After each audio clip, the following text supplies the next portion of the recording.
Assalamualaikum warahmatullahi wabarakatuh. Jumpa lagi dengan kami dari PD Baca Saham. Kali ini kita akan mereview tentang transaksi saham yang berpotensi masuk dalam kategori perdagangan judi. Jadi teman-teman harus berhati-hati karena dari kinerjanya atau cara kerjanya hampir-hampir sama dengan perjudian. Nah, konten ini dibuat sebagai respon dari merebaknya atau sedang trendingnya pembahasan tentang binary option ya. Binary option sebuah platform trading kalau tidak salah itu yang sudah disebut satu sebagai ilegal, yang kedua lebih dekat dengan judi daripada perdagangan atau trading itu tadi. Jadi binary option itu disebut sebagai judi. Kenapa? Karena secara kinerja binary option ini semua investor itu diminta untuk menebak harga. Nah, ini menebak harga. Kalau tebakannya benar maka dia dapat untung, kalau tebakannya salah dia rugi. Nah, begitu. Sama saja dengan kita main roulette.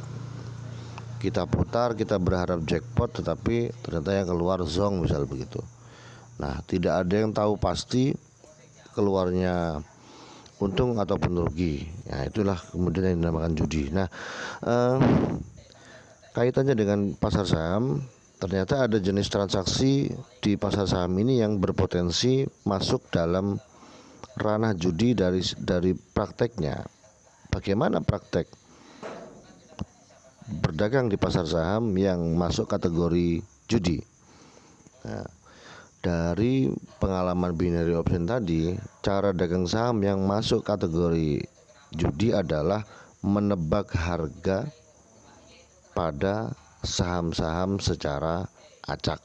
Nah, menebak harga naik dan turunnya suatu saham secara acak, atau kita tertarik pada koreksi harga yang terkoreksi, langsung beli tanpa melihat itu perusahaan apa, bagaimana laporan keuangannya, terus technical analisisnya bagaimana, tanpa melihat itu, atau mungkin juga tidak melihat bid dan offernya, maka kategorinya bisa menjadi judi karena menebak-nebak harga. Nah, beda halnya ketika kita beli saham itu setelah melihat satu, kinerja perusahaan yang akan kita perdagangkan, kinerja keuangannya.